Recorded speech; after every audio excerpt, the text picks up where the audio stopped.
નમસ્તે. આપ સૌનું સ્વાગત છે ઇન્ફાઇનાઇટ લર્નિંગ પોઈન્ટમાં. આજે છે એક ખાસ દિવસ. હા, આજે છે શિક્ષક દિવસ. તો આ શિક્ષક દિવસ નિમિત્તે અમે લાવ્યા છીએ એક ધમાકેદાર ક્લાસ. પહેલા તો શિક્ષક એટલે જે વિદ્યાર્થીના પ્રયત્નને પ્રોત્સાહન આપે એ શિક્ષક. આજે અમે શિક્ષક નહીં, પણ આજે તમે ભણશો બાળ શિક્ષકો પાસેથી. તૈયાર છે અમારા નાના માસ્ટર્સ તમને જ્ઞાન આપવા માટે, જેમનું કદ ખૂબ જ નાનું છે પણ એની પાસે જ્ઞાન ખૂબ જ મોટું છે. આશા રાખું છું કે તમે આ ક્લાસને ખૂબ જ આનંદથી માણશો. અત્યારે કદાચ મારા બાળકોના અવાજમાં અચકાટ હશે, પણ એ અત્યારનો અચકાટ એ ભવિષ્યનો બુલંદ અવાજ છે. તો ચાલો આપણે પણ માણીએ આ મસ્તી ભરી ક્લાસ અને મેળવીએ બાળકો પાસેથી કંઈક નવું જ્ઞાન. મારું નામ વડોલી અદિત છે. હું ધોરણ 6 માં અભ્યાસ કરું છું. આજે હું તમને વંદનાના શ્લોક કહી સંભળાવીશ. ગુરુ બ્રહ્મા ગુરુ વિષ્ણુ ગુરુદેવો મહેશ્વર ગુરુ સાક્ષાત પરબ્રહ્મ તસ્મૈ શ્રી ગુરુદેવ નમઃ. ગુરુ બ્રહ્મા ગુરુ વિષ્ણુ છે, ગુરુ ભગવાન મહાદેવ શંકર છે, ગુરુ સાક્ષાત પરમાત્મા છે, તેવા ગુરુને નમસ્કાર. ત્યારબાદ મિત્રો બીજો શ્લોક આવે છે કે વક્રતુંડ મહાકાય સૂર્યકોટિ સમપ્રભ નિર્વિઘ્નં કુરુ મે દેવ સર્વ કાર્યેષુ સર્વદા. મિત્રો આનો અનુવાદ થાય છે કે હે બાકા મુખવાળા, હે વિશાળ કાયાવાળા, હે દેવ કરોડો સૂર્ય સમાન તેજવાળા, હંમેશા મારા બધા જ કાર્યો વિઘ્ન કરજો. ત્યારબાદ મિત્રો ત્રીજો શ્લોક આવે છે કે નમસ્તે શારદે દેવી વીણા પુસ્તક ધારણી વિદ્યારંભ કરિષ્યામિ પ્રસન્ન ભવ સર્વદા. મિત્રો આનો અનુવાદ થાય છે કે હે વીણ અને પુસ્તક ધારણ કરનારી સરસ્વતી માતા, તને નમસ્કાર. હું અભ્યાસની શરૂઆત કરું છું. હંમેશા મારા બધા કાર્યો પ્રસન્ન કરજો. નમસ્કાર મિત્રો, હું છું આપનો પ્રિય મિત્ર કુનાલસિંહ પરમાર. હું ધોરણ 10 માં અભ્યાસ કરી રહ્યો છું અને આજે હું તમને ભણાવવાનો છું વિષય અંગ્રેજી પાઠ 5 પ્લેઇંગ વિથ ફાયર. હવે 9મા સુધી કેવું હતું કે અંગ્રેજીમાં આપણે પેરેગ્રાફ આપેલા હોય અને નીચે ક્વેશ્ચન લખેલા હોય, તો આપણે પેરેગ્રાફમાંથી જોઈને ક્વેશ્ચનના આન્સર લખવાના અને બીજા ગ્રામેટિકલ ક્વેશ્ચન હતા. પણ હવે 10મામાંથી આપણે કેવું આવશે, પેરેગ્રાફમાંથી ક્વેશ્ચન લખાવવાના આવશે, ગ્રામેટિકલ ક્વેશ્ચન તો આવશે જ તે, પણ હવે આપણે શોર્ટ નોટ ભરવાની છે. હવે પાઠ 5માં આપણે મેઇન 3 શોર્ટ નોટ છે, એમાંની આપણે 2 શોર્ટ નોટનો અભ્યાસ કરશું, બરાબર છે. પહેલી શોર્ટ નોટ છે પાયરોટેકનિક્સ અને બીજી શોર્ટ નોટ છે safety precautions while using fireworks, બરાબર છે. તો અત્યારે આપણે પહેલી શોર્ટ નોટ જોઈ, બરાબર છે. Pyrotechnics. The science of fireworks is technically cold pyrotechnics. The science of fireworks એટલે કે ફટાકડાઓનું વિજ્ઞાન ઇઝ ટેકનિકલી કોલ્ડ. કોલ્ડ એટલે કોઈ કોલ્ડ COLD ઠંડીની વાત નથી, કોલ્ડ એટલે કહેવાય છે. Science of fireworks is technically cold pyrotechnics, બરાબર છે. એટલે કે ફટાકડાઓનું જે વિજ્ઞાન છે એ ટેકનિકલની ભાષામાં શું કહેવાય, પાયરોટેકનિક્સ, બરાબર. એટલે પાયરોટેકનિક્સ એટલે શું થાય એટલે તમને ખબર પડી ગઈ. હવે આપણે નેક્સ્ટ જોઈએ. It is derived from the Greek word pyre meaning fire. તો કે આ જે પાયરોટેકનિક્સ શબ્દ છે ને એ મૂળ ગ્રીક શબ્દ છે, ગ્રીક શબ્દમાંથી ઉતરી આવ્યો છે પાયરોટેકનિક્સ. એમાં પાયરોટેકનિક્સમાં પાયર મીન્સ ફાયર, ફાયર એટલે કે આગ, and technics meaning an art, technics એટલે એન આર્ટ એટલે કે કલા. Thus pyrotechnics means the art of fire. એટલે કે પાયરોટેકનિક્સનો ટૂંકમાં સરળ રીતે મતલબ શું થાય તો કે આગની કળા, અગ્નિની કળા, બરોબર છે. Pyrotechnics includes all devices related to fire. પાયરોટેકનિક્સમાં આગને સંબંધિત તમામ સાધનોનો સમાવેશ થઈ જાય છે, બરોબર છે. From fireworks to rocket booster of space shuttles. તો કે ભાઈ આપણે જે દિવાળીમાં સામાન્ય ફટાકડા ફોડતા હોય ત્યાંથી લઈને જે નાસા અને ઇસરો જેવી કંપની જે રોકેટ બુસ્ટર આપે છે, એટલે કે જે સ્પેસ શટલ વાપરે છે, અને જે રોકેટ બુસ્ટરમાં જે ઇંધણ તરીકે જેનો વપરાશ થાય છે તેમાં પાયરોટેકનિક્સનો ઉપયોગ થાય છે, બરોબર છે. તો આ પાયરોટેકનિક્સ ખૂબ મહત્વની છે, બરોબર છે. Even the matchstick is a pyrotechnics device, બરોબર છે. જે માચિસ છે જે આપણે ઘરેલું ઉપયોગમાં લેતા હોય એ પણ પાયરોટેકનિક્સની ડિવાઇસ છે, because it has all 5 effects of pyrotechnics. કારણ કે એમાં જે પાયરોટેકનિક્સના જે 5 અસરો છે, જે 5 ઇફેક્ટ છે એ એમાં માચિસમાં સમાવેશ થાય છે. જોઈએ શું છે ભાઈ 5 ઇફેક્ટ, બરોબર છે. પેલું છે હીટ, હીટ એટલે ગરમી, બરોબર છે. બીજું છે સ્મોક, સ્મોક એટલે ધુમાડો. ત્રીજું છે લાઇટ, લાઇટ એટલે પ્રકાશ. ચોથું છે ગેસ, ગેસ એટલે વાયુ. અને પાંચમું છે સાઉન્ડ, સાઉન્ડ એટલે ધ્વનિ. એટલે આ 5 મૂળ અસરો છે, બરોબર, pyrotechnics. The Chinese are considered as the pioneers of pyrotechnics, બરોબર. જે ચાઇનીઝ લોકો છે, જે ચાઇનાના રહેવાસીઓ છે, તેને પાયરોટેકનિક્સના પાયોનિયર્સ એટલે કે મહાન પ્રણેતાઓ કહેવાય છે. તો કે ભાઈ આપણે સામાજિક વિજ્ઞાનમાં ભણી ગયા તો કે ભારતમાં શું કરતા ભાઈ શૈલ્ય ચિકિત્સા ને ધાતુ વિદ્યા ને રસાયણ વિદ્યા ને ભરત ગૂંથણ ને માટીકલા ને એવું બધું કરતા. ચાઇનીઝ લોકોએ તો ભાઈ આ હળગાવાની જ કરી, બરોબર, હળગાવા સિવાય કંઈ કર્યું જ નહીં. એ પ્રાચીન સમયથી આ ફાયર વર્ક્સમાં એમાં બહુ ક્ષેત્ર બહુ એમણે યોગદાન આપેલું, બરોબર. The greatest danger of pyrotechnics is that it deals with fire. હાલો જો ભાઈ માઇનસ પોઈન્ટ આવ્યો, બરોબર. The greatest danger of pyrotechnics is that it deals with fire. તો કે આનો સૌથી ખતરનાક બાબત શું છે, સૌથી નુકસાનકારક બાબત શું છે કે આમાં આગની સાથે કામ લેવાનું. પાયરોટેકનિક્સમાં આગને સંબંધિત બધા કામો હોય, એટલે આ એક એનો માઇનસ પોઈન્ટ છે, બરોબર છે. તો હવે તમે આનો સરસ મજાનો સ્ક્રીનશોટ લઈ લો અને નોટમાં લખી લો, બરોબર. તો આપણે બોર્ડમાં કડકડાટ રીતે લખી શકીએ, બરોબર. ચાલો હવે બીજી શોર્ટ નોટ છે safety precautions while using fireworks. તો જ્યારે આપણે ફટાકડાઓને સળગાવતા હોઈએ છીએ ત્યારે કેટલીક મહત્વની બાબતો ધ્યાનમાં લેવાની હોય છે. ભાઈ એમનું સળગાવવા ન માંડે. આપણે પહેલા જોયું કે પાયરોટેકનિક્સ, બરાબર. પાયરોટેકનિક્સ વિશે આપણે સંપૂર્ણ માહિતી મેળવી. હવે જોવાનું સીધી પછી સળગાવવાળી ન કરે, બરાબર. હવે આપણે જોવાનું છે સેફ્ટી પ્રિકોશન, કે કઈ કઈ બાબતો ધ્યાનમાં રાખવાની છે. અહીં આપણને મુખ્ય 7 બાબતો આપેલી છે. જોઈએ ચાલો શું છે. We should follow the following safety precautions. તો આપણે કેટલીક આ જે સેફ્ટી પ્રિકોશન્સ એટલે કે ધ્યાનમાં કેટલીક બાબતો લેવાની હોય છે, બરાબર, ફટાકડા સળગાવતા હોય ત્યારે. પહેલું છે fire works should be stored, handle and lit with care. તો કે ભાઈ ફટાકડાઓ હોય ને એને ધ્યાનથી એનો સંગ્રહ કરવાનો, ધ્યાનથી એને યુઝ કરવાના, ધ્યાનથી વાપરવાના અને ધ્યાનથી સળગાવવાના, કાળજીપૂર્વક કરવા જેવું છે, બરાબર. કારણ કે આમાં ફટાકડામાં કેવું છે ભાઈ, તરત સળગી ઉઠે, બરાબર, એવી વસ્તુ છે. એટલે આ બધું ધ્યાનથી વસ્તુ કરવાની. બીજું છે we should not store or unpack fireworks near a flame, gas cylinder or heater. તો કે આપણે જે ફટાકડાઓ છે એનો સંગ્રહ અથવા તો તેને અનપેક એટલે ખોલવા ન જોઈએ, જોતોય ત્યાં ન ખોલવા જોઈએ. પછી ગેસ સિલિન્ડર એટલે ગેસનો બાટલો જે આપણે જે ચૂલો હોય એ, અને હીટર એની બાજુમાં સંગ્રહ પણ ન કરવો જોઈએ અને ત્યાં ખોલવા પણ ન જોઈએ. કારણ કે એમાં કેવું છે કે તરત જ આમ તણ ખોડે ને એટલે સળગી ઉઠે, બરાબર. એટલે સળગી ઉઠવાની બીક છે એટલા માટે. હવે ત્રીજું છે we should not wear long loose or nylon clothes while lighting. તો કે આપણે લાંબા, ઢીલા અને નાયલોન કપડાં પહેરવા જોઈએ નહીં જ્યારે આપણે ફાયરવર્ક્સ એટલે કે ફટાકડાઓ સળગાવતા હોય ત્યારે આવા નાયલોન કપડાં પહેરવા જોઈએ નહીં. કારણ કે નાયલોન કપડાં કેવા છે કે એ તરત આગ પકડી લે, બરાબર. અને ફટાકડામાં તો કાયદેસર આગ તો લાગવાની જ છે, એટલે આપણે દાઝવાની શક્યતા રહે. હવે ચોથું છે the powder in fireworks is poison. જો ધ પાવડર ઇન ફાયરવર્ક્સ, જે પાવડર એટલે કે જે ગન પાવડર છે, જે બ્લેક પાવડર છે, જે ફટાકડાઓમાં રહેલો છે એ પોઈઝનસ હોય છે, જે ઝેરી હોય છે, બરોબર. So we should not carry them in our hands or pockets. એટલે કે હળકથી હાથમાં લેવાય નહીં. આપણે એને હાથમાં લઈને અથવા તો ખિસ્સામાં ગન પાવડરને ફરાઈ નહીં, બરોબર છે, દાઝવાની શક્યતા રહે. પાંચમું છે we should not never light fireworks inside a house. તો કે આપણે ભાઈ ઘરમાં છે ફટાકડાને સળગાવવા જોઈએ નહીં. નકર ભાઈ કાયદેસર સીધી વાત છે, બરોબર છે, મમ્મી આપણને ધોકાઈ દે, બરોબર. એટલે એ ઘરમાં ન કરે, બરોબર. છઠ્ઠું છે we should never band over the fireworks while lighting. બરોબર છે. એટલે બેન્ડ કરવાનું એટલે આમ નહીં કે ફટાકડાને આમ બેન્ડ કરીને વાંકું વાળવા, એમ નહીં. We should never band over the fireworks while lighting. જ્યારે તમે ફટાકડાને સળગાવતા હોય ત્યારે માથું આમ આપણે ઝૂકવાનું નહીં, બરોબર છે. તો ફટાકડો ફૂટશે તો પછી આપણા મોઢાને દાઝવાની શક્યતા રહે, બરોબર.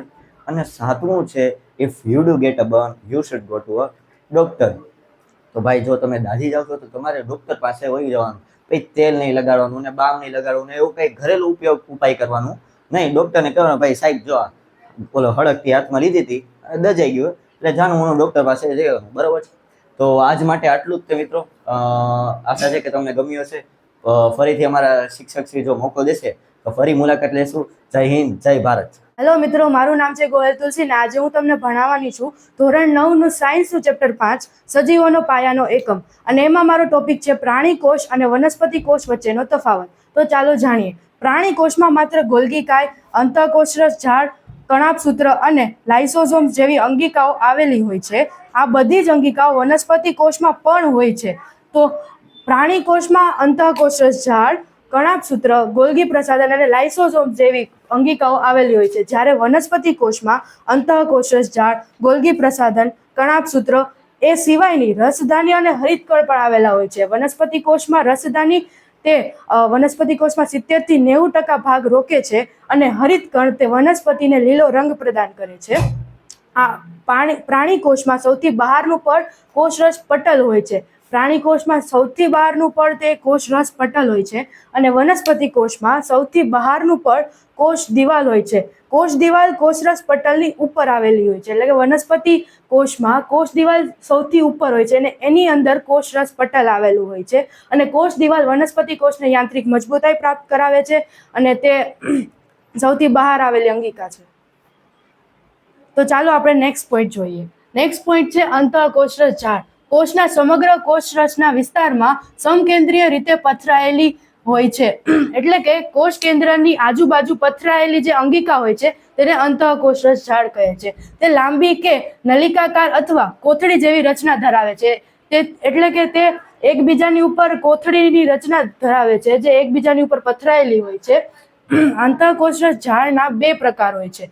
અંતઃકોષરસ ઝાડના બે પ્રકાર હોય છે, ખરબચડી અને લીસી, એટલે કે RER અને SER. ખરબચડી અંતઃકોષરસ ઝાડમાં તેની સપાટી પર રિબોઝોમ્સ આવેલા હોય છે, એટલે કે RER એટલે કે ખરબચડી અંતઃકોષરસ ઝાડ ઉપર તેની સપાટી ઉપર રિબોઝોમ્સ આવેલા હોય છે, જેનાથી તે ખરબચડી દેખાય છે અને તે પ્રોટીન સંશ્લેષણનું કાર્ય કરે છે. એટલે તેમાં આવેલા રિબોઝોમ્સ પ્રોટીનનું સંશ્લેષણ કરે છે. લીસી અંતઃકોષરસ ઝાડ તેની સપાટી પર રિબોઝોમ્સ હોતા નથી, એટલે કે SER ની સપાટી ઉપર રિબોઝોમ્સ હોતા નથી, જ્યારે RER ની સપાટી ઉપર રિબોઝોમ્સ હોય છે. તે લિપિડ અને સ્ટીરોઇડનું સંશ્લેષણમાં મદદ કરે છે, એટલે કે તે લિપિડ અને સ્ટીરોઇડનું સંશ્લેષણ કરે છે. લીસી અંતઃકોષરસ ઝાડ એટલે કે લી અને સી, એટલે કે તે લિપિડ્સ અને સ્ટીરોઇડનું સંશ્લેષણ કરવામાં મદદ કરે છે. નમસ્કાર વિદ્યાર્થી મિત્રો, મારું નામ હેત જાખણીયા છે. હું ધોરણ 10માં અભ્યાસ કરું છું. આજે આપણે ભણશું સમાજનો ચેપ્ટર નંબર 5 વૈદિક વિદ્યા અને વિજ્ઞાન ક્ષેત્રે ટેકનોલોજીનો વિકાસ. આપણે જોઈએ તો એનો આપણો પહેલો પોઈન્ટ છે ભારતમાં વૈદિક શાસ્ત્ર અને શલ્ય ચિકિત્સા. એમાં આપણે ઇતિહાસમાં ભણશું કે પ્રાચીન સમયથી જ ભારતે વૈદિક વિદ્યા અને શલ્ય ચિકિત્સા ક્ષેત્રે અદ્ભુતપૂર્વ સિદ્ધિ પ્રાપ્ત કરી છે. તો આપણે આ પોઈન્ટ ટીક કરીએ, કારણ કે આ પોઈન્ટ એક માર્કની ખાલી જગ્યા કે હેતુલક્ષી પૂછાઈ શકે છે. આનું કહેવું એવું છે કે વૈદિક શાસ્ત્ર અને શલ્ય ચિકિત્સા ક્ષેત્રે ભારત દેશે પ્રાચીન ભારત દેશે ખૂબ જ સિદ્ધિ પ્રાપ્ત કરી છે. અને હવે આગળ ભણશું આપણે તેમાં વૈદિક શાસ્ત્ર. વૈદિક શાસ્ત્રના મહાન 3 પ્રણેતાઓ છે. એમાં પહેલા છે મહર્ષિ ચરક, મહર્ષિ સુશ્રુત અને વાઘભટ્ટ. મહર્ષિ ચરકે ચરક સંહિતા નામના ગ્રંથની રચના કરી છે અને તે ગ્રંથમાં 2000 થી વધારે ઔષધિઓનું વર્ણન કરેલ છે. એટલે આપણે આ ટીક કરી આ એક માર્કમાં આપણે પૂછી શકીએ છીએ. આ પ્રશ્ન એક માર્કમાં પૂછાઈ શકે છે MCQ અથવા ખાલી જગ્યામાં. અને પછી આવશે મહર્ષિ સુશ્રુત. મહર્ષિ સુશ્રુતે સુશ્રુત સંહિતા નામના ગ્રંથની રચના કરી છે, તો તે પણ એક માર્કમાં પૂછાઈ શકે તેવો પ્રશ્ન છે. આ પ્રશ્ન એમાં સુશ્રુત સંહિતામાં લખ્યું છે શલ્ય ચિકિત્સાનું વર્ણન કર્યું છે. શલ્ય ચિકિત્સા એટલે કે વાટકાપ માટેના એવા ધારદાર હથિયારો કે જેનાથી આપણા માથાના વાળના ઊભા 2 ફાડા કરી શકે તેવા ધારદાર હથિયારો, તો તે પણ પૂછાઈ શકે છે એવો પ્રશ્ન છે. અને આમાં તમે જોઈ શકો શોર્ટ ફોર્મમાં છે. મહર્ષિ ચરકે ગ્રંથ લખ્યો કયો તો કે ચરક સંહિતા, અને મહર્ષિ સુશ્રુતે ગ્રંથ લખ્યો કે સુશ્રુત સંહિતા. હવે આગળ આવે છે વાઘભટ્ટ. તો કે વાઘભટ્ટ સંહિતા નામના ગ્રંથની રચના કરી છે અને વેદોનું વર્ણન કર્યું છે. એટલે કે વાઘભટ્ટ પરથી આપણને મળી આવે છે વાઘભટ્ટ સંહિતા, અને તેની શેનું વર્ણન કર્યું છે વાઘભટ્ટ? તો કે વર્ણન કર્યું છે કે વેદોનું વર્ણન કર્યું છે, બધા વેદોનું વર્ણન કર્યું છે. પછી આ છે શલ્ય ચિકિત્સાનું મહત્વ, કે દવાઓ બનાવવાની ઝીણવટભરી વિધિઓ, એટલે કે તેમાં એવું વર્ણન કર્યું છે કે દવા આપણે કઈ રીતે ઝીણવટભરી માહિતી, દવા બનાવવાની રીતો એ ખૂબ જ ઊંડાણપૂર્વક તેમાં નોંધ કરાવ્યું છે. પછી આવશે દવાનું વર્ગીકરણ, એટલે કયા રોગમાં કઈ રીતે દવા આપવી તેનું વર્ણન કરેલું છે. પછી દવાના વ્યય વપરાશના સૂચનો, વાટકાપ કરવા માટેના પ્યાલા આકારનો પાટો બાંધી લોહીનું પરિભ્રમણ અટકાવવાનો. પછી પેઢું, મૂત્રાશય, શણગાંઠ અને મોતિયા પથરી જેવા રોગો પરની સારવાર, એટલે કે જ્યાં આપણે વાટકાપ કરવું છે, એટલે કે આપણા શરીરના કોઈ પણ અંગ પર વાટકાપ કરવું છે ત્યાં પ્યાલા આકારનો પાટો બાંધવામાં આવે છે. જે અત્યારે આપણે ક્યારેય આપણને ડેન્ગ્યુ કે થયો તો તેનો રિપોર્ટ કઢાવવા જઈએ છીએ ત્યારે આપણે હાથ પર અહીંયા બાજુ ઉપર આપણને એક લાલ કલરનો પટ્ટો બાંધે છે. તે શું છે? તે એક પ્યાલા આકારનો પાટો છે, જેથી ત્યાં લોહીનું પરિભ્રમણ એટલામાં અટકી જાય અને ડોક્ટર સરળતાપૂર્વકથી આપણું લોહી લઈ શકે. બરાબર. પછી આવશે તૂટેલા હાડકાં, તૂટેલા કાનની સારવાર અને પ્લાસ્ટિક સર્જરી પ્રસ્તુતિ વખતે જોખમી ઓપરેશનો પણ તેઓ કરતા. એટલે કે જ્યારે તેના કોઈ નાકમાં કે કાનમાં કોઈ ગંભીર ઈજા થઈ હોય તો તેની પ્લાસ્ટિક સર્જરી પણ કરતા. તે પરથી આપણે જાણી શકીએ છીએ કે પ્લાસ્ટિક સર્જરી અત્યારનું સંશોધન નથી, ખૂબ પ્રાચીન ભારતનું સંશોધન છે. તો આ લાઈન ટીક કરજો. આ એક માર્કનો પ્રશ્ન પૂછી શકે છે બોર્ડમાં. અને તેઓ બાળ રોગોના નિષ્ણાત પણ હતા. બાળ રોગોના નિષ્ણાત એટલે બાળકોમાં થતી ગંભીર રોગોનો નિષ્ણાત હતા અને તેઓમાં બાળકોના રોગ નિષ્ણાત હતા. તેઓ બાળકોના રોગના ખૂબ જ રોગોના ખૂબ નિષ્ણાત હતા તેઓ. હેલો, મારું નામ દુધાત્રા પિયા છે અને હું ધોરણ 8માં અભ્યાસ કરું છું. આજે હું તમને સાયન્સમાં કોલસા વિશે કહીશ. કોલસો એ પથ્થર જેવો સખત અને કાળા રંગનો હોય છે. સૌથી પહેલા કોલસો છે એ પથ્થર જેવો દેખાય છે, સખત હોય છે અને કાળા રંગનો હોય છે. રસોઈ માટે વપરાતા બળતણોમાં કોલસો પણ એક બળતણ છે. રસોઈ માટે જે બળતણો વપરાય છે તેમાં કોલસો પણ એક ઉપયોગી પદાર્થ છે, જેમ કે ઇલેક્ટ્રિક સગડી. શરૂઆતમાં રેલવે એન્જિન ચલાવવા માટે વરાળ ઉત્પન્ન કરવા કોલસો વપરાતો હતો. શરૂઆતમાં જે રેલવે હતી તેમાં કોલસો વપરાતો હતો ટ્રેનને ચલાવવા માટે. કોલસા દ્વારા વિદ્યુત ઉત્પન્ન કરી શકાય છે. કોલસા દ્વારા વિદ્યુત ઉત્પન્ન કરી શકાય છે. કોલસાનો વિવિધ ઉદ્યોગોમાં ઉપયોગી છે. કોલસો કાર્બોનાઇઝેશન દ્વારા ઉપયોગી છે. કોલસો તે વિવિધ રીતે ઉદ્યોગોમાં પણ ઉપયોગી છે. ઉદ્યોગો જે હોય છે તેમાં કોલસો એક બળતણ તરીકે વપરાય છે. કોલસો કાર્બોનાઇઝેશન દ્વારા ઉત્પન્ન થાય છે. કાર્બોનાઇઝેશન એટલે શું? ચાલો હું તમને કહું. આજથી લગભગ 300 મિલિયન વર્ષ પહેલા જ્યારે પૃથ્વીના નીચાણવાળા ભાગમાં પૂર તથા અન્ય સમસ્યાઓ દ્વારા જમીનમાં મૃત વનસ્પતિ તે ઊંડે ને ઊંડે જતી ગઈ અને કોલસામાં રૂપાંતર થતી ગઈ. આ મૃત વનસ્પતિને કોલસામાં રૂપાંતર થવાની ધીમી પ્રક્રિયાને કાર્બોનાઇઝેશન કહે છે. પછી છે કોલસો. કોલસો છે તેના બે પ્રકાર પડે છે, કોક અને કોલટાર. સૌથી પહેલા કોક. કોક તે એક સખત, છિદ્રાળુ અને કાળા રંગનો પદાર્થ છે. આ કોકમાં 3 તેના ગુણધર્મ છે. પહેલા તો તે સખત હોય છે, છિદ્રાળુ હોય છે અને કાળા રંગનો હોય છે. આ 3 પોઈન્ટ તેના છે. કોલટાર એ કાળું, ઘટ્ટ તથા અણગમતી વાસ ધરાવતું પ્રવાહી છે. આમાં પણ તેના 3 ગુણધર્મ છે, કાળું, ઘટ્ટ અને અણગમતી વાસ. જો આમાં બંને પોઈન્ટ એક કોમન છે. તે કાળા રંગનો પદાર્થ છે અને આ કાળું ઘટ્ટ પ્રવાહી છે. તે કાર્બનનું સંપૂર્ણ શુદ્ધ સ્વરૂપ છે. કોક છે તે કાર્બનનું લગભગ શુદ્ધ સ્વરૂપ છે. કોકમાં કાર્બનનું લગભગ 87 થી 88% કાર્બનનું પ્રમાણ હોય છે. તે લગભગ 200 જેટલા પદાર્થોનું મિશ્રણ છે. કોલટાર છે તે 200 જેટલા પદાર્થ હોય છે તેનું મિશ્રણ બનીને કોલટાર બને છે. કોકનો ઉપયોગ સ્ટીલના ઉત્પાદનમાં થાય છે અને કોલટારનો ઉપયોગ દવાઓ બનાવવા, વિસ્ફોટકો બનાવવા, પ્લાસ્ટિક પેઇન્ટ્સ બનાવવા માટે વપરાય છે અને કોલટારનો ઉપયોગ છત બનાવવા માટે પણ થાય છે. Thank you. હેલો મિત્રો, મારું નામ છે ચુડાસમા વિશ્વા. હું ધોરણ 7માં અભ્યાસ કરું છું. હું આજે હિન્દી વિષય લઈશ, તો હિન્દીની ટેક્સ્ટ બુક ખોલજો. તેમાં ચેપ્ટર 1 ચિત્ર કે સંગ સંગ એટલે કે એક ચિત્રની સાથે સાથે. તેમાં આપણે બાજારનું ચિત્ર એટલે કે બાજાર કા ચિત્ર જોવાનું છે. તો તેમાં આપણે જોઈ શકીએ છીએ કે ફુગ્ગાવાળો એટલે હિન્દીમાં કહેવાય કે ગુબ્બારેવાલા, તેની પાછળ છે કુંજડીલ એટલે તેને શાકભાજીવાળી, અને તેની જ આગળ ઊભો છે સાયકલ મેં હવા ભરને વાલા. ત્યાર પછી गुब्बारे में हवा भरने वाले के पास एक मोची भी बैठा है. मोची के बाजू में एक मुंह लटकाया हुआ कुत्ता है और वहाँ एक डंडी है जहाँ पे एक तोता बैठा है. वहाँ रास्ते पे रिक्शा और बाइकें जा रही है. और હવે આમાં એ પ્રશ્ન પૂછ્યા છે ચિત્ર ઉપરથી. પહેલો પ્રશ્ન છે, પહેલે ચિત્ર में कौन कौन सी क्रियाएं हो रही है. એટલે કે જે પહેલું આ ચિત્ર છે એમાં કઈ કઈ ક્રિયા થાય છે. તો એનો જવાબ છે કે गुब्बारे वाला गुब्बारे बेच रहा है, कुंजडिल सब्जी बेच रही है, तोता डंडी पर बैठा है, साइकिल में हवा भरने वाला हवा भर रहा है, मोची चप्पल बेच रहा है और कुत्ता सो रहा है.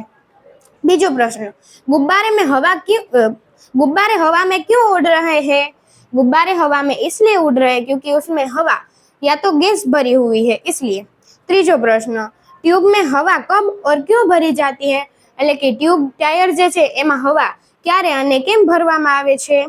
कारण क्योंकि उसमें हवा इसलिए भरी जाती है क्योंकि वो कभी किसी भी धारदार चीज से वो अंदर चली जाती है, इसलिए वो फट भी सकता है, इसलिए उसमें हवा भरी जाती है।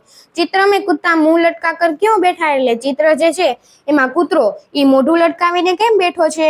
કારણ કે તે મોઢું લટકાવીને નથી બેઠો, તે સૂતો હોય છે, તે वो सो रहा है इसलिए। कुंजड़ील એટલે કે सब्जी बेचने वाली कहाँ कहाँ जा सकती है? कुंजड़ील એટલે કે सब्जी बेचने वाली घर घर गली गली भी जा सकती है। रिक्शे में एक ही यात्री क्यों बैठा है? रिक्शाમાં એક જ यात्री કેમ બેઠો છે? કારણ કે उसको दूसरे यात्री नहीं मिले होंगे, કારણ કે એને બીજા યાત્રી નહીં મળ્યા હોય। અને પાછળ જુઓ તે જ ચિત્ર, હવે ટાયર ફાટી જાય છે એટલે તેમાં ઉથલ પાછલ મચી જશે। તો તેમાં જોઈ શકીએ છીએ કે ટાયર ફટને પર ક્યાં ક્યાં હુઆ, એટલે જે ટાયર છે એ ફાટ્યું તો એમાં શું શું થયું જોઈએ। તો ટાયર ફાટ્યું એટલે કે ટાયર फटा, इसलिए मोची रास्ते पर आ गया, कुत्ता अपनी जगह से उठ गया, गुब्बारे वाले के गुब्बारे उड़ गए, कुंजड़ील की सब्जी इधर उधर गिर गई, तोता उस डंडी से उड़ गया, रिक्शा और मोटर बाइक टकरा गई एक दूसरे से। बीजो प्रश्न है, टायर के अलावा फटने वाली चीजों के नाम बताए, એટલે કે ટાયર જે ફાટે છે એની વગર બીજી કોઈ પણ ચીજ ફાટે તો તેના નામ લખો। જેમ કે ફુગ્ગા, પછી આપણે જોઈએ તો ઘણી બધી વસ્તુ હોય છે। પછી ત્રીજો પ્રશ્ન, रिक्शा वाला बाइक से क्यों टकरा गया? रिक्शा वाला बाइक से इसलिए टकरा गया क्योंकि बाइक वाले का ध्यान भी टायर फटा उस तरफ था और रिक्शे वाला का ध्यान भी उस तरफ ही था, इसलिए वो टकरा गए। टायर फटने का प्रभाव किन किन पर पड़ा? એટલે જે ટાયર ફાટ્યું એનો પ્રભાવ કોની ઉપર પડ્યો? એટલે જોઈએ गुब्बारे वाले पर, कुंजड़ील पर, मोची पर, वहां बैठे, वहां उस घर पे बैठे इंसानों पर, तोते पर आदि। मोची क्यों रास्ते पर आ गया? એટલે જે मोची છે એ रस्ता पर કેમ આવી ગયો? मोची रास्ते पर इसलिए आ गया क्योंकि उसके बाजू में ही टायर फटा था, इसलिए वो डर के मारे रास्ते पर आ गया। Thank you. મારું નામ સુપેડા ધ્રુજ। આજે આપણે ધોરણ 9 નું સામાજિક વિજ્ઞાન ચેપ્ટર 14 ભણવાના છીએ। તેમાં આપણે ચેપ્ટર 14 માં જોશું કે ઉત્તરનો મેદાની પ્રદેશ। ઉત્તરના મેદાની પ્રદેશ, આ મેદાનની રચના હિમાલયની માંથી વહેતી નદીઓથી થઈ છે। આપણે પહેલા હિમાલય જોશું।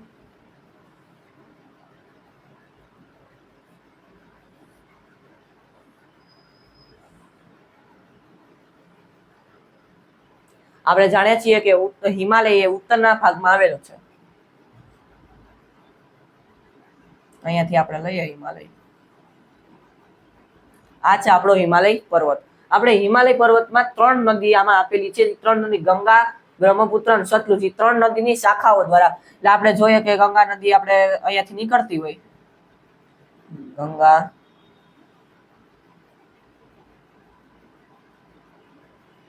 સતલુજ અને અહીંયાથી આપણે રાખીએ બ્રહ્મપુત્ર। આ 3 નદીની શાખા દ્વારાથી આપણો આ ઉત્તરનો મેદાની પ્રદેશ બનેલો છે। આ મેદાન 50 મીટરની જાડાઈ સુધી કાંપના સ્તર આવેલા છે। એટલે કે આ કાંપના સ્તર અહીંયાથી આ 50 મીટર જેટલો આપણે ભાગ લઈ લઈએ, ત્યાં આપણે જોઈએ તો કાંપના સ્તરો આવેલા છે। ઈ કાંપના સ્તરો આ 3 નદીઓથી કાંપના સ્તરો બનેલા છે। આ મેદાની પ્રદેશ આશરે 2400 કિલોમીટર લાંબો છે। કે આ મેદાન જે છે, જે ગંગા નદીથી બનેલો છે ઉત્તરનો મેદાની પ્રદેશ, એ કુલ 2400 મીટર લાંબો છે।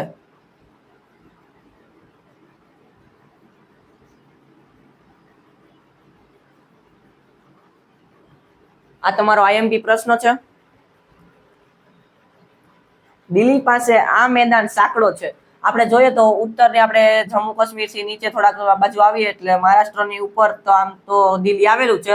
તો દિલ્હીમાં આ ભાગ આપણે સાંકડો છે, એટલે આમ સાંકડાઈ ધરાવે છે। દિલ્હી પાસે આ મેદાન સાંકડા છે। દિલ્હીની પશ્ચિમ બાજુએ સતલુજ, પશ્ચિમ બાજુ એટલે આપણે આ બાજુ થઈ, પશ્ચિમ બાજુએ સતલુજ અને પૂર્વ બાજુએ ગંગાનું મેદાન આવેલું છે।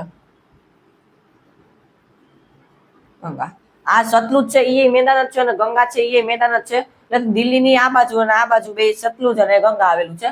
દિલ્હી ને ગંગાનું ગંગાના મેદાનનું પ્રવેશ દ્વાર કહેવામાં આવે છે. આ દિલ્હી છે જ એની પૂર્વ બાજુએ ગંગા આવેલું છે, એને ગંગાના મેદાનનું પ્રવેશ દ્વાર કહેવામાં પણ આવે છે. આ મેદાનો ભારતનો સૌથી સમૃદ્ધ પ્રદેશ ગણાય છે, કારણ કે જ્યાં કાપના સ્તરો બધું હોય છે ત્યાં આપણે સમૃદ્ધ દેશ ગણાય છે.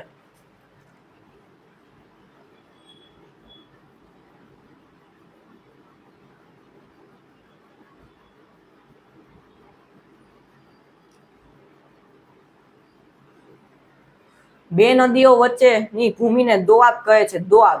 હવે છે આ આપણો મોસ્ટ આઈએમપી છે. દોઆબ એટલે શું? દોઆબ. હવે આ બે નદી નીકળે એમાં ખાલી નદી તો બે ભેગી ન થતી, એમાં વચ્ચે આપણે જોઈએ તો માટીના સ્તર હોય ઘણા.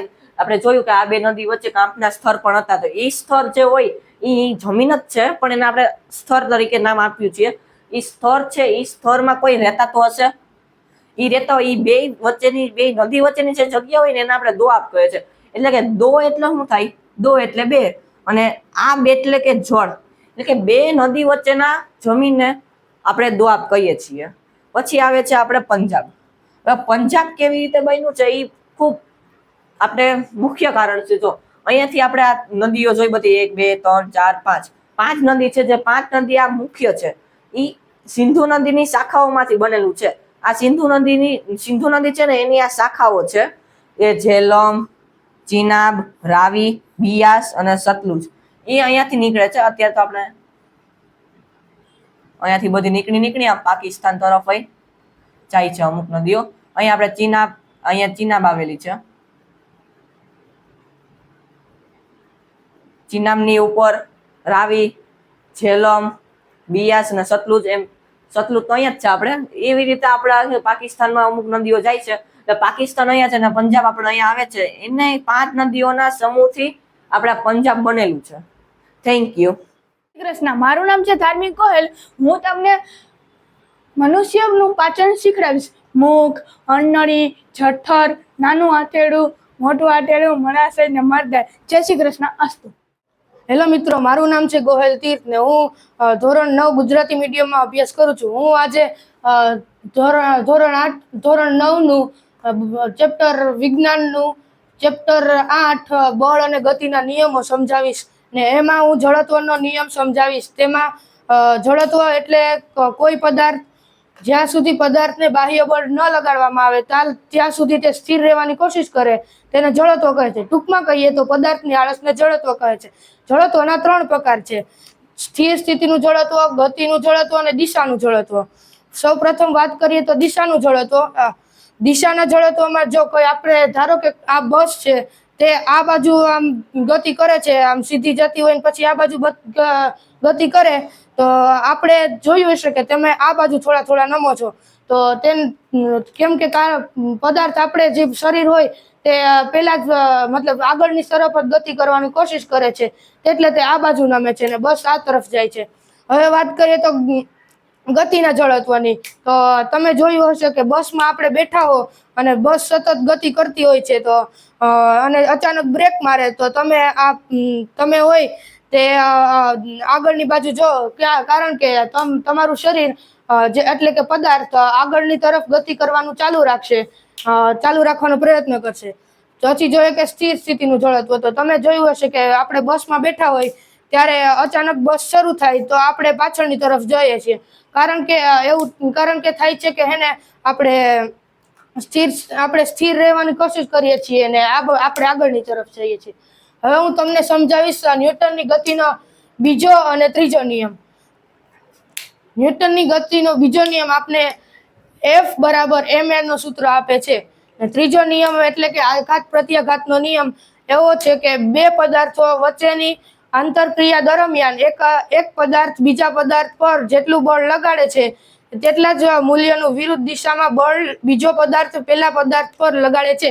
ઉદાહરણ તરીકે જો તમે આ કોઈ ગન છે, ધારી લ્યો કે કોઈ આ ગન છે, અહીંથી એક ગોળી શૂટ થઈ તો તમને પિક્ચરમાં જોયું હશે કે જેમ ગોળી શૂટ થાય તેમ ગોળી આ તરફ જાય છે ને બંદૂક આ તરફ રિએક્શન આપે છે. તેમ આપણે બીજું ઉદાહરણ લઈએ તો જેમ કે ઉદાહરણ તરીકે આ બોટ છે ને આ છે ખારો ખલાસી. આપણે ખલાસી આ દરિયામાંથી બોટમાંથી બહાર નીકળવાની કોશિશ કરે છે તો તે બોટને આ બાજુ ધક્કો મારે છે અને પોતે આ બાજુ જાય છે. તો આ છે ન્યૂટનની ગતિનો ત્રીજો નિયમ. ને પેલા વાત કરીએ પેલા નિયમની, તો પેલો નિયમ આપણે જોઈ લીધો કે જડત્વનો નિયમ, ને તે આપણે બળની વ્યાખ્યા આપે છે. Thank you. નામ ત્રાંબડિયા પૃષ્ટિ છે. હું 8મા ધોરણમાં અભ્યાસ કરું છું. આજનો મારો વિષય છે ગણિત. એમાં ચેપ્ટર પહેલું સમય સંખ્યા.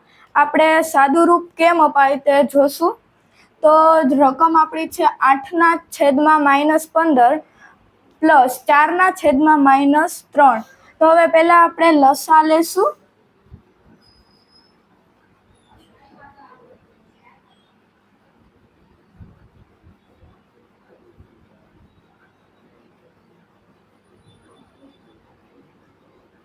તો -15 અને -3 નો લસા થશે 15.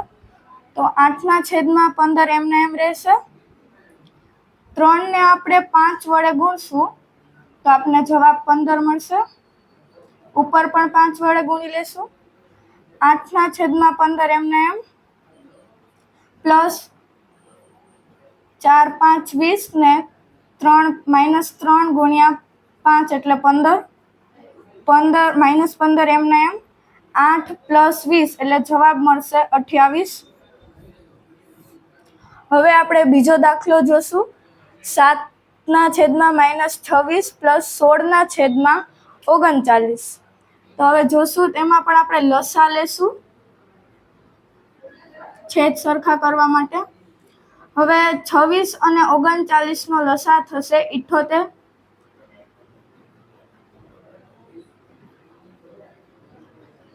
હવે છેદ સરખા કરવા માટે 26 ગુણ્યા 3 કરશું તો 78 થશે. ને ઉપર પણ 7 ને 3 વડે ગુણશું. 16/39 ને 2 વડે ગુણશું તો 78 જવાબ મળશે. ઉપર પણ આપણે 16 ને 2 વડે ગુણશું. 7 3 21 ને 26 3 78 -26 3 78 પ્લસ 16 2 32 ને 39 2 78. 78 એમને એમ રહેશે. 21 -21 પ્લસ 32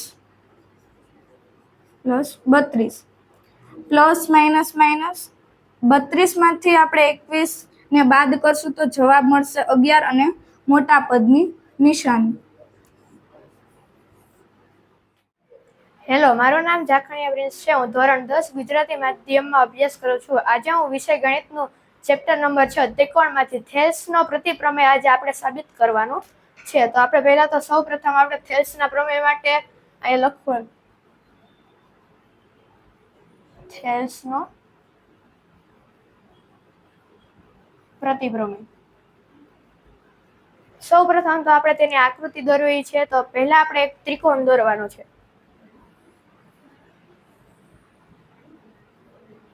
તેને આપણે A, B અને C તેને પહેલા નામ આપવાનું. પછી આપણે ત્રિકોણની બે બાજુની વચ્ચે આપણે DE રેખા દોરવાની છે. અહીંયા આપણે D અને E એમ બે રેખા દોરશું. હવે આપણે સૌપ્રથમ આપણે સાબિતી માટે પહેલા આપણે વિધાન લખવું પડે કે થેલ્સનો પ્રમેય આપણને કહેવા શું માંગે છે આપને. તેના માટે આપણે પહેલા વિધાન લખશું.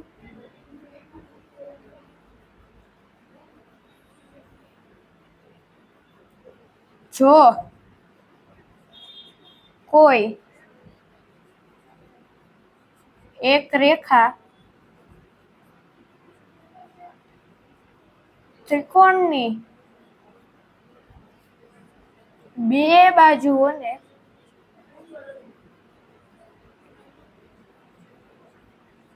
સમપ્રમાણમાં વિભાજિત કરે તો તે રેખા ત્રીજી બાજુને સમાંતર થાય.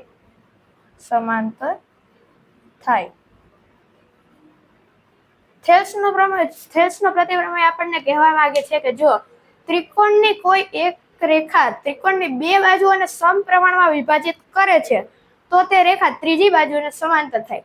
એટલે આપણને ત્રિકોણમાં એમ કહે છે કે જો આ રેખા છે DE, આ ત્રિકોણની બે બાજુ AB અને AC બેના સમપ્રમાણમાં વિભાજિત કર્યા એટલે છે કે આ એડી ના છેદમાં બીડી બરાબર એઈ ના છેદમાં ઈસી થાય એટલે તેનું સમપ્રમાણમાં વિભાજિત થાય છે તો આ ડીઈ અને બીસી બે સમાંતર થાય તેવું આપણને થેલ્સનો પ્રતિપ્રમેય કહેવા માંગે છે. તો સૌપ્રથમ આપણે આપણા પ્રમેયમાં શું કહે છે તેના માટે આપણે પહેલા પક્ષ લખશું એટલે કે આપણે આ માહિતીમાં આપેલું શું છે તે આપણે પહેલા લખવું પડે. એટલે પહેલા તો આપણે સૌપ્રથમ પક્ષ એટલે આપણને સમપ્રમાણમાં વિભાજિત કરે છે એટલે આપણે આપી દીધું છે કે એડી ના છેદમાં બીડી બરાબર એઈ ના છેદમાં ઈસી છે. આટલું આપણને આપી દીધું છે શરૂઆતમાં પક્ષમાં. આને સમીકરણ નંબર 1 આપવાનું છે. હવે સાધ્ય એટલે આપણે જે સાબિત કરવાનું છે તે આપણે આમાં લખવું પડે છે એટલે બીસી સમાંતર ડી છે. આપણે આ સાબિત કરવાનું છે એટલે આપણે અહીંયા સાધ્ય લખ્યું. હવે આની સાબિતીની શરૂઆત આપણે કરવાની છે. તો સૌપ્રથમ આપણે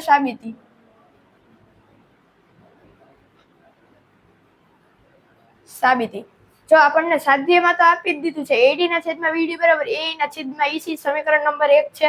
હવે આપણે અહીંયા સૌપ્રથમ ધારવાનું છે કે ધારો કે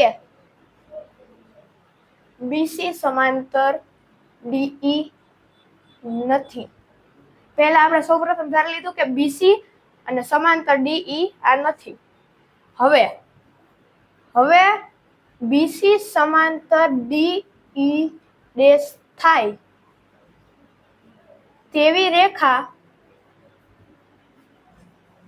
ડીઈ ડેશ દોરો. હવે ડી ડેશ આપણને રેખા દોરવાની છે એટલે આપણે ડી થી ઈ રેખા સમાંતર આપણે સાબિત કરવાની છે. તો પહેલા આપણે લખ્યું કે ધારી લીધું કે તે સમાંતર નથી. હવે બીસી ને સમાંતર ડી થાય એવી આપણે એક રેખા દોરવાની છે એટલે તે ડી થી બિંદુ એ રેખા સુધી આપણે રેખા દોરશું ડીઈ ડેશ રેખા દોરી એટલે હવે આપણે કહી શકીએ કે એડી ના છેદમાં બીડી બરાબર એઈ ડેશ ના છેદમાં ઈ ડેશ સી. કારણ કે આપણે અહીંયા લખ્યું જ છે પેલા પક્ષમાં જ કે એડી ના છેદમાં બીડી બરાબર એઈ ના છેદમાં ઈસી છે. તેથી હવે આપણે આને સમીકરણ નંબર 2 આપી દીધું. હવે સમીકરણ 1 અને 2 પરથી હવે એડી ના છેદમાં બીડી બેયમાં સામાન્ય છે આપણે ડાબી બાજુ અને જમણી બાજુ આપણે કહી શકીએ છીએ કે બંને સામાન્ય જ થાય એટલે એઈ ના છેદમાં ઈસી બરાબર એઈ ડેશ ના છેદમાં ઈ ડેશ સી આપણે કહી શકીએ છીએ. હવે આપણે તેમાં યોગ પ્રમાણ આપણે અગાઉ આપણને ચેપ્ટર 6 માં શરૂઆતમાં જ ખબર છે એટલે એઈ છેદમાં ઈસી પ્લસ 1 અને બરાબર એઈ ડેશ ના છેદમાં ઈ ડેશ સી પ્લસ 1 બંને બાજુ આપણે 1 ઉમેરી દીધા. હવે એટલે એઈ પ્લસ ઈસી એના છેદમાં આખામાં ઈસી બરાબર એ ઈ ડેશ ના છેદમાં ઈ ડેશ સી અને અહીંયા એ ડેશ પ્લસ ઈ ડેશ સી. હવે એઈ પ્લસ ઈસી એટલે આ ભાગ અને ત્યાંથી આ ભાગ ઈ બે આખું થઈને એસી થશે એટલે એસી એના છેદમાં ઈસી. હવે આ બાજુ એ ડેશ પ્લસ ઈ ડેશ સી એટલે ઈ બે પણ આખું થઈને એસી થશે એસી ના છેદમાં ઈ ડેશ સી. હવે એસી તો બંને બાજુ ઉપર અંશમાં સામાન્ય જ છે તો હવે છેદમાં ઈસી અને ઈ ડેશ સી ત્યારે જ આવું શક્ય છે કે જ્યારે ઈ અને ઈ ડેશ બંને એક જ હોય, એક જ બિંદુ હોય, તે અલગ અલગ ના હોય. અને જો તે એક જ બિંદુ હોય તો ડીઈ અને ડીઈ ડેશ બે હરખી જ થશે એટલે હવે ડીઈ બરાબર ડીઈ ડેશ આવું ત્યારે જ થાય જો આપણે પહેલા જ સાબિત અહીંયા લખેલું છે આપણે સાબિતીમાં કે બીસી સમાંતર ડી છે આપણે એવી રેખા છે અને અહીંયા ડી બરાબર ડીઈ ડેશ છે તો હવે એ બે સમાંતર આપણે ગણી શકીએ છીએ. તેથી બીસી સમાંતર ડીઈ થાય તેવું આપણે કહી શકીએ છીએ અને આ જ આપણે અહીંયા સાબિત કરવાનું હતું. હવે આપણે થેલ્સના પ્રતિપ્રમેયનું એક ઉદાહરણ જોઈશું.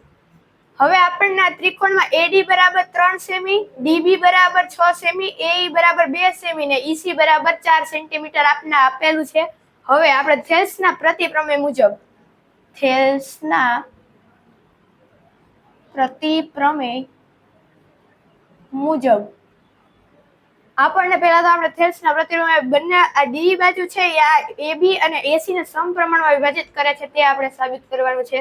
એટલે હવે AD ના છેદમાં BD બરાબર AE ના છેદમાં EC. આ આપણને જો આ DE અને BC સમાંતર હોય તો આવું થવું જોઈએ, અને જો આ થશે ગુણોત્તર બંનેના સમાન તો DE અને BC સમાંતર છે તેવું આપણે કહી શકીએ. એ આપણે આ દાખલામાં સાબિત કરવાનું છે. તો AD નું માપ આપણને આપ્યું છે 3, BD નું આપ્યું છે આપણને માપ 6 બરાબર AE 2 આપ્યું છે અને EC આપ્યું છે આપણને 4. હવે 3, 2, 6 એટલે આ 2 થઈ ગયા, અને અહીંયા 2, 2, 4 એટલે 1/2 બરાબર 1/2. આ બંને એક સરખા છે, તેથી હવે આપણે અહીંયા લખવાનું છે કે થેલ્સના પ્રતિપ્રમેય મુજબ બાજુ BC સમાંતર DE થાય તેવું આપણે થેલ્સના પ્રતિપ્રમેય મુજબ કહી શકીએ છીએ, કારણ કે આ બાજુ અને AE અને EC બંનેના ગુણોત્તરો સરખા છે. તેથી આપણે કહી શકીએ છીએ થેલ્સના પ્રતિપ્રમેય મુજબ કે BC બાજુ અને DE બંને એકબીજાના સમાંતર છે, જે આપણે આ દાખલામાં સાબિત કરવાનું હતું. Thank you. હેલો ફ્રેન્ડ્સ, મારું નામ છે ગોટેજા વત્સ અને હું 9મા ધોરણમાં અભ્યાસ કરું છું. આજે આપણે ઇંગ્લિશ ગ્રામરમાં ટેન્સ ટોપિક ભણવાના છીએ. તો આપણે પહેલો ટેન્સ છે સિમ્પલ પ્રેઝન્ટ ટેન્સ, એટલે કે સાદો વર્તમાનકાળ. એની આપણે વાક્ય રચના જોઈએ તો સબ્જેક્ટ પ્લસ V1 એટલે કે મૂળ રૂપ, પછી અથવા V5 એટલે કે SES વાળું રૂપ. એનો આપણે એક એક્ઝામ્પલ જોઈએ તો કે હી ગોઝ ટુ સ્કૂલ એટલે કે તે સ્કૂલે જાય છે. તો બીજું છે કે પ્રેઝન્ટ કન્ટિન્યુઅસ એટલે કે ચાલુ વર્તમાન કાળ. તો એની વાક્ય રચના જોઈએ તો સબ્જેક્ટ પ્લસ એમિઝાર પ્લસ V4 એટલે કે ING વાળું રૂપ. તો એને આપણે એક ઉદાહરણ જોઈએ, he is going to school એટલે કે તે સ્કૂલે જઈ રહ્યો છે.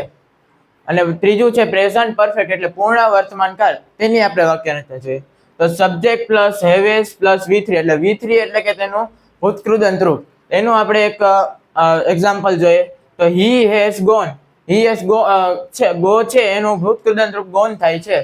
હવે આપણે ચોથો ટેન્સ જોઈએ કે પ્રેઝન્ટ પરફેક્ટ કન્ટિન્યુઅસ એટલે કે ચાલુ પૂર્ણ વર્તમાન કાળ. એટલે એની વાક્ય રચના જોઈએ તો subject plus haves plus been plus V4 એટલે કે ING. અને યાદ રાખવાનું કે જ્યારે ચાલુ કાળ કોઈ પણ હોય એમાં ફરજિયાત ING આવે છે. એનું આપણે એક વાક્ય એક્ઝામ્પલ જોઈએ તો હી હેઝ બીન ગોઈંગ એટલે કે તે ગયો હતો. પણ પૂર્ણ કાળ એટલે કે છે ને એમાં જે કાર્ય પૂર્ણ થઈ ગયું હોય પણ તેની અસર હજી પણ ચાલુ હોય છે. રેડી છે. હવે આપણે ભણશું પાસ્ટ ટેન્સના ચારેય. એમાં છે પેલું છે સિમ્પલ પાસ્ટ ટેન્સ એટલે કે સાદો ભૂતકાળ. એની વાક્ય રચના જોઈએ તો સબ્જેક્ટ પ્લસ V2 એટલે કે V2 એટલે કે તેનું ભૂતકાળનું રૂપ. તો એને આપણે એક એક્ઝામ્પલ જોઈએ કે હી વેન્ટ ટુ સ્કૂલ એટલે કે તે સ્કૂલે ગયો હતો. જો અમુકમાં અનિયમિત V2 ફોર્મ અમુકમાં પાછળ ED લાગે છે અથવા તેનું અનિયમિત રૂપ થાય છે. હવે બીજું જોઈએ આપણે કે પાસ્ટ કન્ટિન્યુઅસ એટલે ચાલુ ભૂતકાળ. એની વાક્ય રચના જોઈએ સબ્જેક્ટ પ્લસ વોઝ અથવા વેર પ્લસ V4 એટલે કે ING વાળું રૂપ. આપણે એની એક્ઝામ્પલ જોઈએ કે he was going to school તે સ્કૂલે ગયો હતો. હવે ત્રીજું જોઈએ કે પાસ્ટ પરફેક્ટ એટલે પૂર્ણ ભૂતકાળ. પૂર્ણ ભૂતકાળમાં આપણે એનું સ્ટ્રક્ચર જોઈએ તો subject plus head plus V3 એટલે ભૂતકૃદંત રૂપ. હવે એનું આપણે ઉદાહરણ જોઈએ કે હી હેડ ગોન.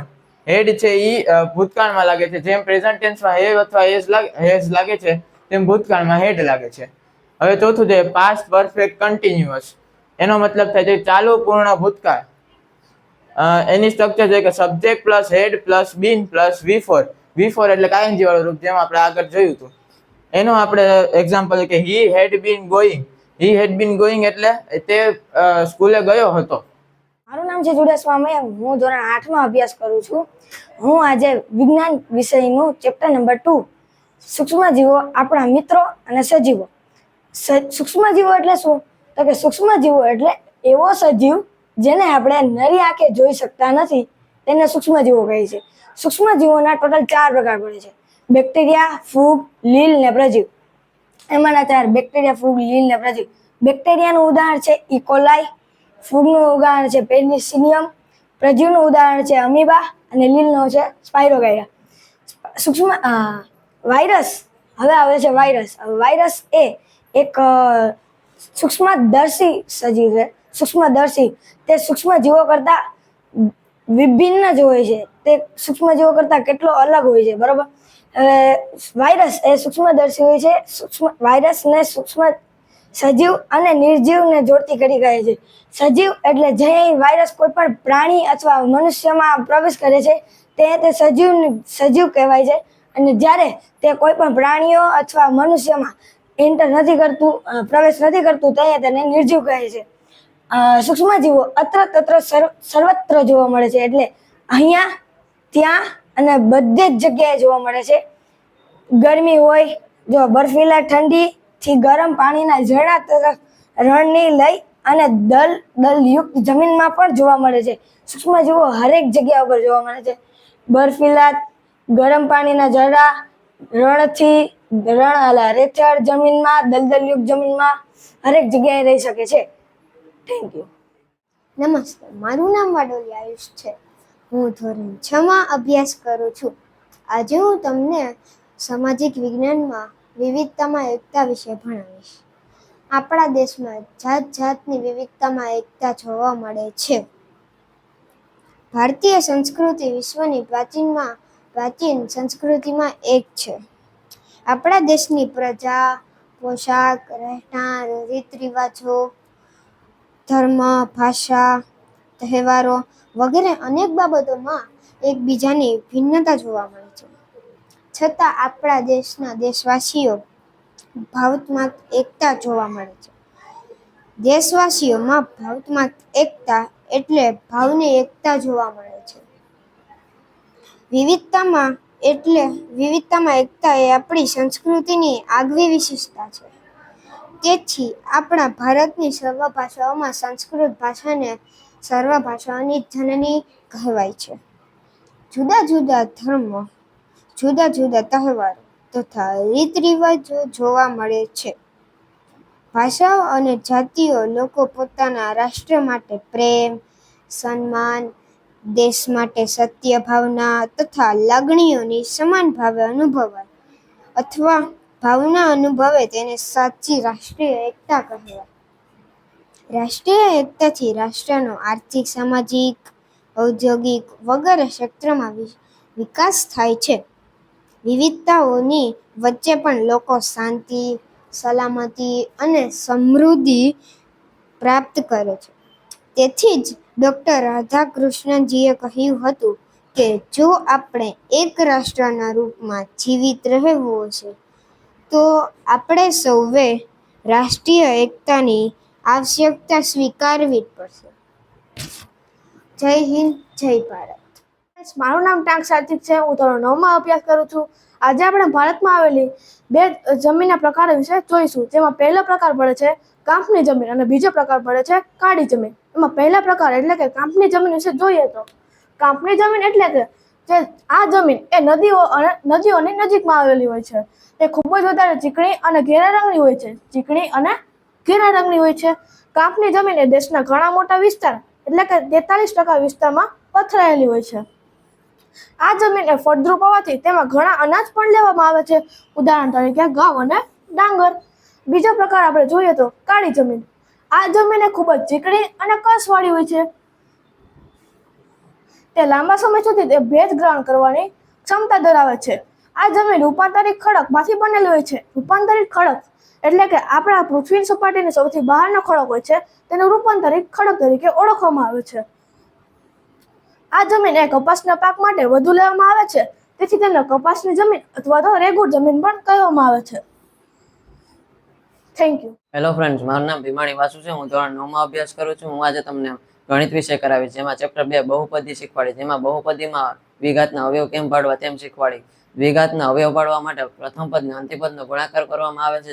જેમ કે 2x વર્ગ એ પ્રથમ પદ છે અને 3 એ અંતિમ પદ છે. જ્યારે તેનો ગુણાકાર કરવામાં આવે છે ત્યારે તેનો 6 આવે છે. તેથી તેના એવા અવયવ પાડવાનો હોય છે કે જેનો સરવાળો મધ્યપદ જેટલો થાય. જેમ કે 6 + 1 7x થઈ જાય છે, તેથી તેનો અવયવ 6 અને 1 મળે છે.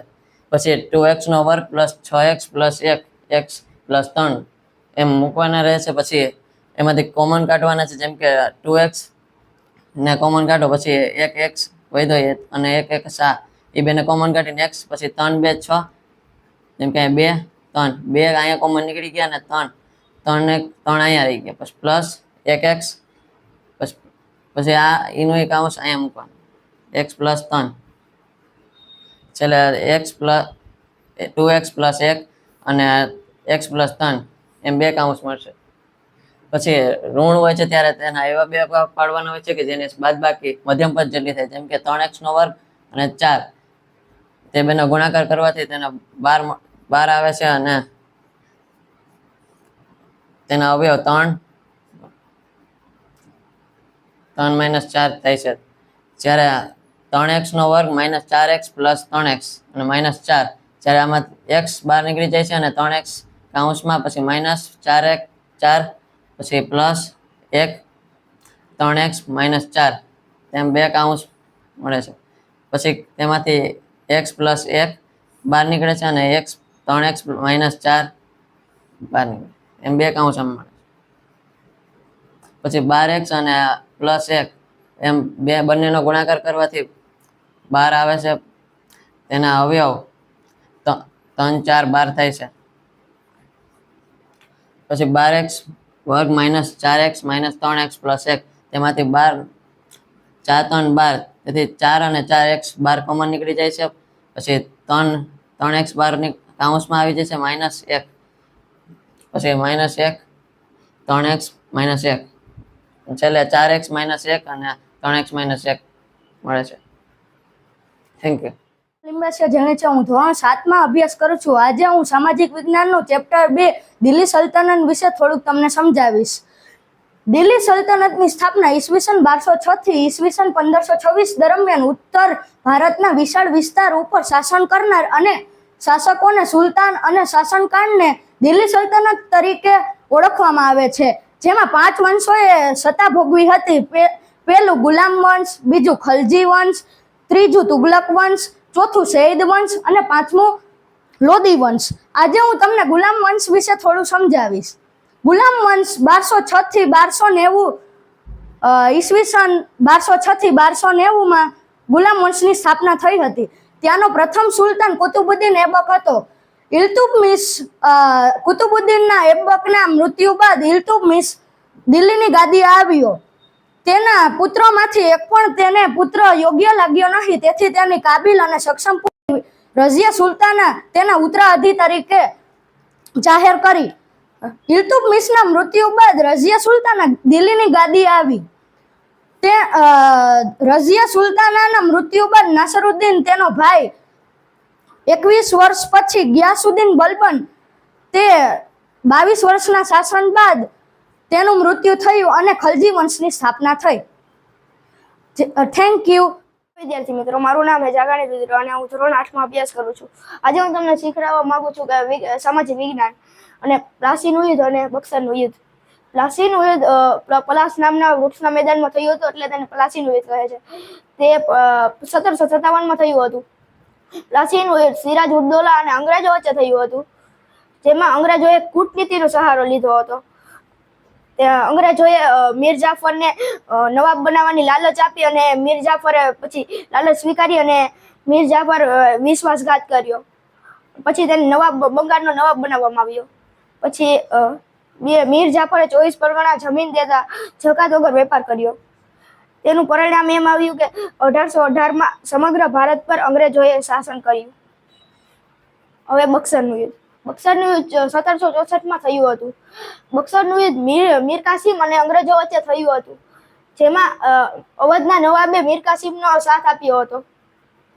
મેજર મુનરોના નેતૃત્વ હેઠળ આ યુદ્ધ થયું હતું. મીર કાસિમની હાર થઈ અને તેના પરિણામે બિહાર, બંગાળ અને ઓડિશા અંગ્રેજોને આપ્યું. Thank you. મિત્રો, મારું નામ યુગ સટાણિયા છે. આજે હું તમને ધોરણ 6નું ગણિત વિષયમાં પાઠ 3નું સંખ્યા સાથે રમતમાં કહીશ. એમાંનું છે અવયવ અને અવયવી. પહેલા આપણે તેની વ્યાખ્યા સમજીશું. આપેલ સંખ્યાને જે સંખ્યા વડે નિશેષ ભાગી શકાય તેવી સંખ્યાઓને આપેલ સંખ્યાના અવયવ કહે છે. કે ઉદાહરણ લેશું કે 45. 45 આપણે 1, 3, 5, 9, 15, 45 અને 45 વડે ભાગી શકીએ છીએ. હવે આપણે અવયવીની વ્યાખ્યા સમજીશું. આપેલ સંખ્યાને બીજી સંખ્યાઓ વડે ગુણવાથી મળતી સંખ્યા આપેલ સંખ્યાના અવયવી છે. ઉદાહરણ તરીકે આપણે લેશું 2 ના અવયવી. 2 ના અવયવી છે 2, 4, 6, 8, 10, 12, 14, 16, 18 અને 20. અહીંયા આપણું અવયવીની વ્યાખ્યા પણ પૂરી થાય છે. હવે આપણે અવયવનો એક દાખલો ગણીશું. તેની રકમ લઈએ આપણે 90. 90 ને આપણે 1 ગુણ્યા 90, પછી 2 ગુણ્યા 45, પછી 3 ગુણ્યા 30, પછી 6 ગુણ્યા 12, પછી 9 ગુણ્યા 10, પછી વગેરે રીતે ભાગી શકીએ છીએ. હવે આપણે તેના અવયવ લખીશું. તો કે 1, 2, 3, 6, 9, 10, 12, 30, 45 અને 90. અહીંયા આપણો અવયવનો દાખલો પૂરો થાય છે. હવે આપણે અવયવીનો એક દાખલો ગણીશું. તેની આપણે રકમ લઈએ 5. 5ના અવયવી છે 5, 10, 15, 20, 25, 30. અહીંયા આપણો અવયવીનો દાખલો પણ પૂરો થાય છે.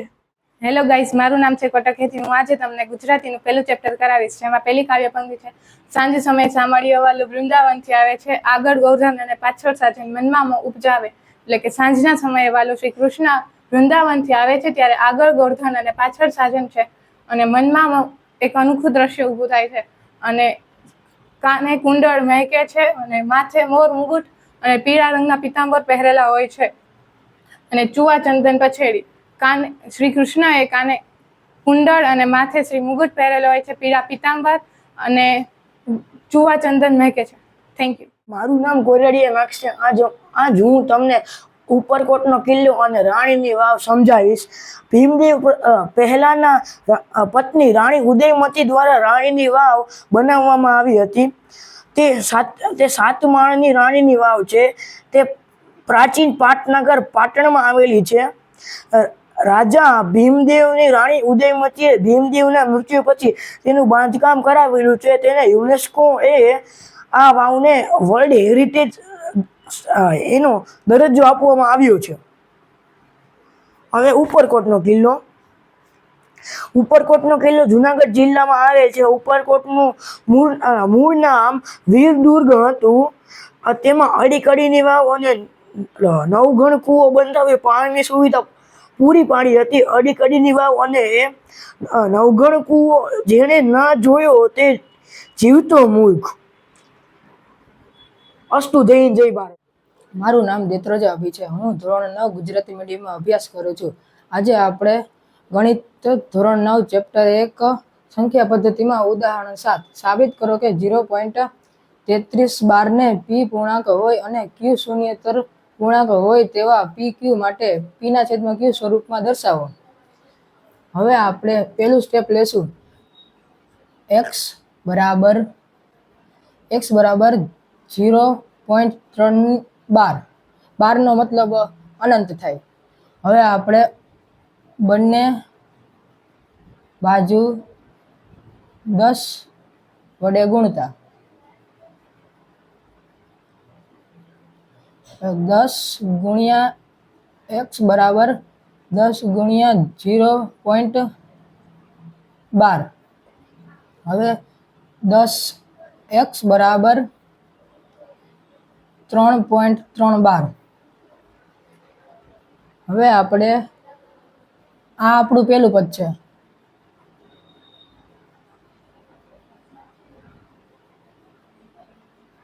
આ આપણું બીજું પદ છે. હવે બીજા પદમાંથી આપણે પહેલું પદ બાદ કરીશું.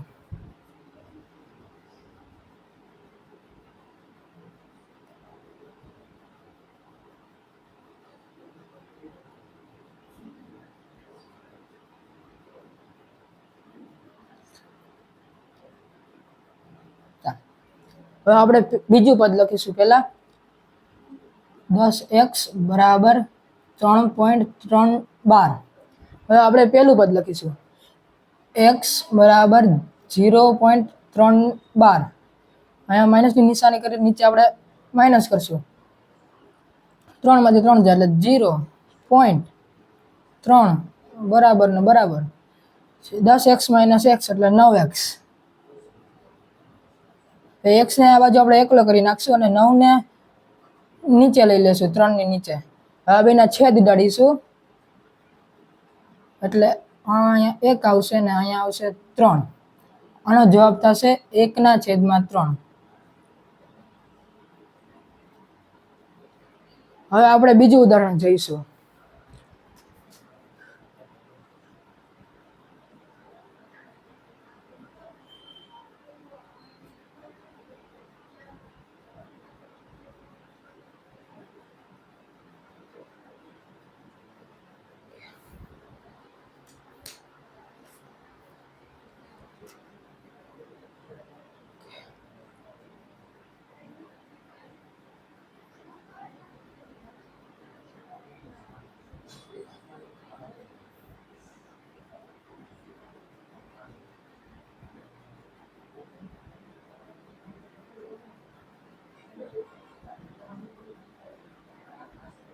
આ એવી જ રકમ છે બીજી, પણ આમાં બે સંખ્યા ઉપર રેખા છે, એનો મતલબ કે આપણે 100 વડે ગુણવાનું થશે.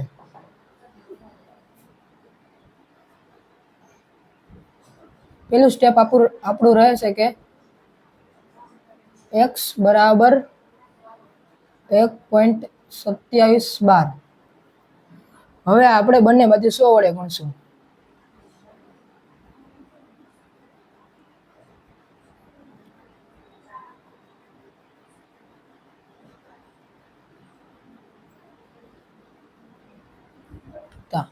હવે 100 ગુણ્યા x બરાબર 100 ગુણ્યા 1.2712.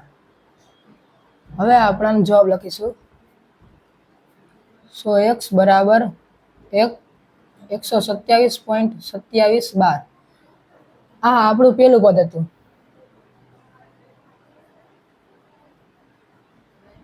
આ આપણું બીજું પદ છે. હવે આપણે બીજા પદમાંથી પહેલું પદ બાદ કરીશું.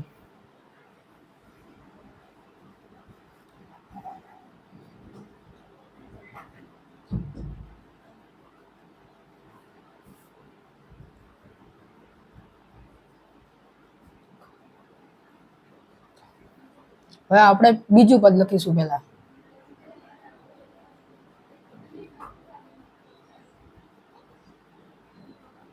હવે આપણે પહેલું પદ લખીશું.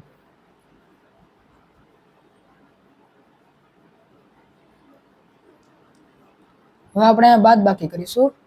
100x - x એટલે 99x. 27 એટલે 00 પોઈન્ટ 126. x ને એકલો કરીને આ નીચે 99 લઈ લેશું. 126/99. હવે આપણે આના છેદ ઉડાડીશું.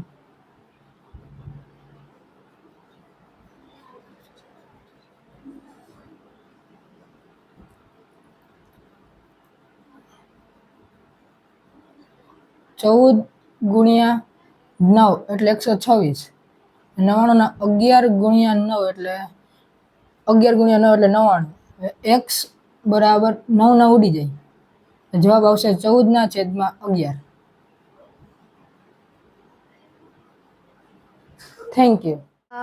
मेरा नाम है हीरो मेहुल भाई चंद्रकर और मैं कक्षा 5वीं का छात्र आपको मैथमेटिक्स का चैप्टर 2 में पढ़ाने वाला हूँ। तो सभी बच्चे एक्टिविटी 6 निकालेंगे। Let us do prepare the fraction giving below using less than and more than signs. A 1/4 and 3/4. 1/4 and 3/4 में से बड़ा कौन है? तो जो बड़ा है हमको उसको 2 लाइन करनी है और जो छोटा है उसमें 1 लाइन करनी है। जैसे कि ये बड़ा है तो इसको दे, जैसे ये 2 और इसको साइड 1। B 3/5 and 4/5। उन दोनों में से बड़ा कौन है? 4/5, जैसे कि ये ऐसे। और फ्रैक्शन 2 टाइप के होते हैं, 2 टाइप के, न्यूमरेटर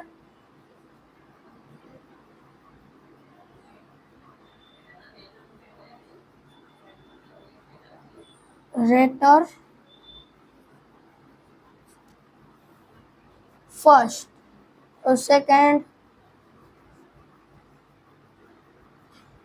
डिनोमिनेटर।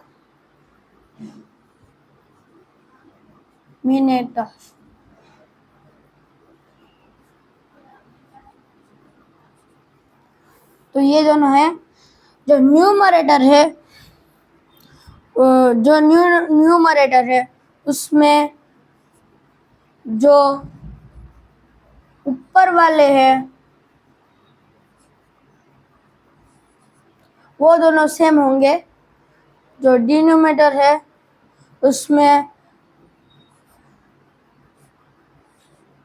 नीचे वाले सेम होंगे। तो मैं आपको अब थोड़े से मिक्स क्वेश्चन पूछूंगा।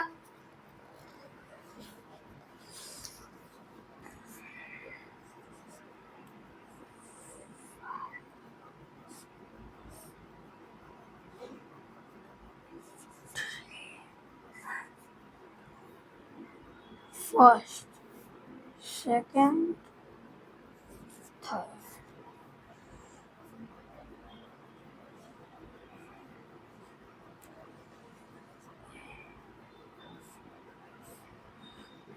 Seven upon 10, third. 15/12 and 15 upon sorry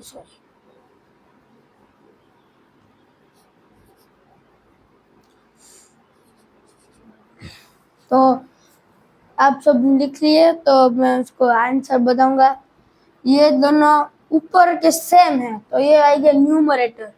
numerator में ऊपर जो ऊपर है, ऊपर वाले हैं उसमें जो छोटे हैं वो है ना बड़े होंगे और जो छोटे हैं उसमें ऐसे 2 लाइन आएंगी और जो बड़े हैं उसमें 1 लाइन आएंगी। तो इसमें इन दोनों में से छोटा कौन है? ये, और बड़ा ये है। तो ऐसे इन दोनों में से बड़ा ये है और छोटा ये है। तो इसमें भी इसकी तरह ऐसे। और इन दोनों में से ये डिनोमिनेटर है और डिनोमिनेटर में जो बड़ा है उसमें 2 आएंगे और जो छोटा है उसमें 1 आएगा। तो इन दोनों में से बड़ा ये है। तो ऐसे। My name is Karelia Gayatri. I study in standard 9th. આજે હું તમને ટીચર્સ ડે વિશે કહીશ. This day is celebrated on 5th September. It is the birthday of Dr. Sarvepalli Radhakrishnan. He was a great teacher and the second president of India. Teachers are our guides and role models. They help us to learn and grow in life. They teach us good values and discipline. We should always respect and thank our teachers. Thank you. તો મજા આવી ને મારા નાના superstars પાસેથી ભણવાની. તમે પણ મારા બાળકોમાં ખામીઓ નહીં પણ ખૂબીઓ જોઈ હશે ને, તો આ ખૂબીઓને તમારા સુવર્ણ શબ્દો દ્વારા વધાવો.